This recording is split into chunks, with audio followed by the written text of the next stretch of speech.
no nos permiten cantar en Cuba, fundamentalmente creo que por la intensidad y la profundidad de lo que cantamos, ¿no? Y entramos en contradicción con las normas gubernamentales, con las normas del gobierno, y como el gobierno lo controla absolutamente todo, entonces en sus espacios públicos no podemos cantar, en sus instituciones no podemos estar.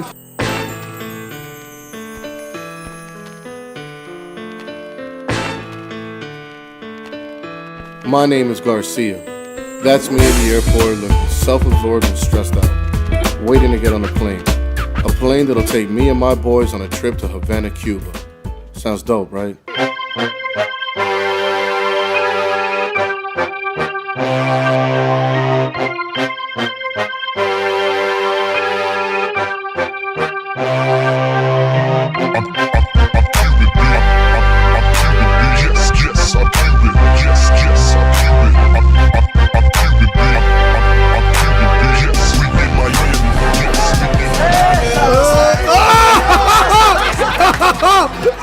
There was literally no food in this neighborhood. This is how you flush a toilet in Cuba. Okay, first things first. You grab a bucket. 632. He's on the phone with the travel agent because he lost the visa. We don't know if he's moving to Cuba or if he came home for real. I got a little nervous. What the am I gonna do then? What the am I gonna do now? Please get the camera, man. Actually, I'm more than nervous. I might have to stay in Cuba a little bit longer than I anticipated. I was starting to get frustrated. We had been there a day and a half, and I hadn't found any Cuban hip-hop. At least that's what I thought. We got in the car, headed out to a pool party, and I realized it was sitting in front of my face the whole time. Ahora vamos a improvisar. Buenas tardes, pero mi nombre es Dana. Y yo estaba buscando, pensando en qué rapear, pero no encontré nada para este instrumental. Porque mi hermano se me pierde en la fama. Yo lo que quiero es que su corazón me abra. Yo lo que quiero es que se me bañe en la piscina, para ver si se relaja, para ver si se respira. Si se respira un aire normal, porque este sol ahorita nos va a matar. Ahorita venimos de Santa Fe, regresamos para tomarnos un café. Yo no. ¿Y tú haces música también o no? Sí. Sí, dance too. You dance? Dance. No jodas. Sí, jo.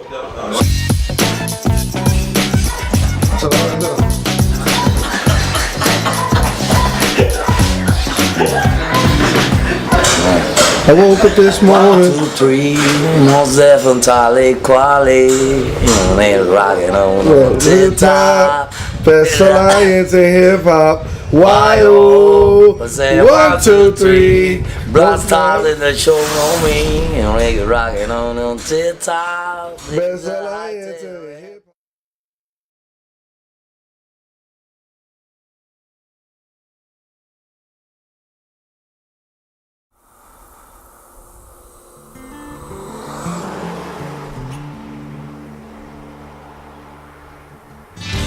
You're in the Mississippi Delta. This is just perfect, good, rich Delta land.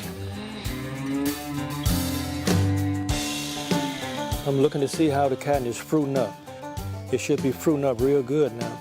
And I'm also looking to see if insects is on the cotton, which I don't see it. Edmund Clark is still farming family-owned land he first plowed with a mule as a boy. It would take us like 3 days to plow this 35 acres with a mule. And now I'm farming better than 700 acres. In the early 1960s, the Clark family lived and farmed in a place where white supremacy ruled. There was a cross that was burnt in front of my house. There were 2 crosses burnt right up the road here. The Clarks dared to challenge the most racially repressive state in America.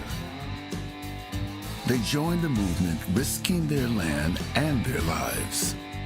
The bowl eventually would open up and it'll be cotton. Theirs is some of the most fertile soil in the world, and it holds secrets of the American Civil Rights Movement.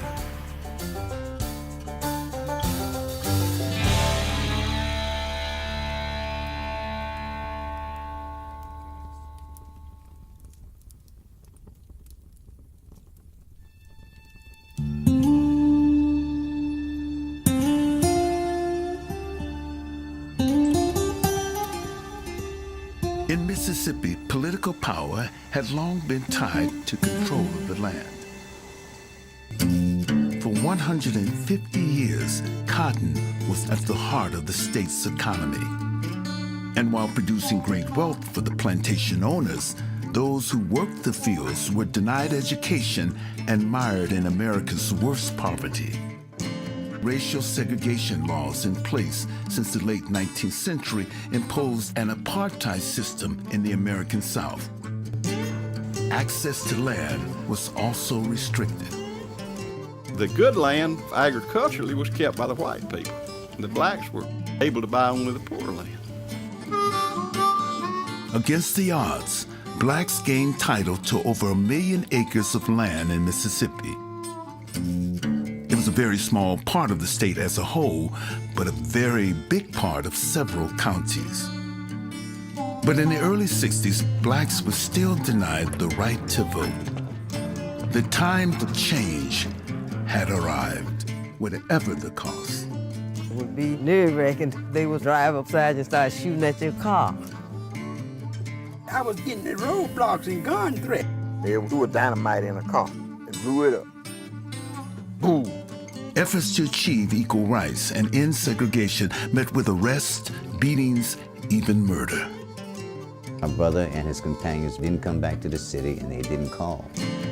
One of the most notorious murders in American history occurred at the outset of the most ambitious civil rights campaign Mississippi had ever seen.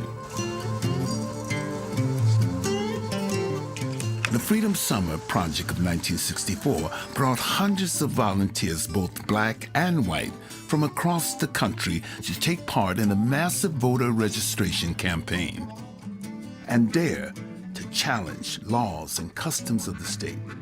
Certainly do not and will not give protection to civil rights workers. What really is important about how the movement was able to take root in Mississippi, there was a network of black landowners. This was really our secret weapon. We were not afraid anymore. We was through running. We are landowners, and we can't be pushed down or pushed out because we have the same rights that other people have. It would have been impossible for there to be a civil rights movement in the 60s without black landowners. This is their untold story.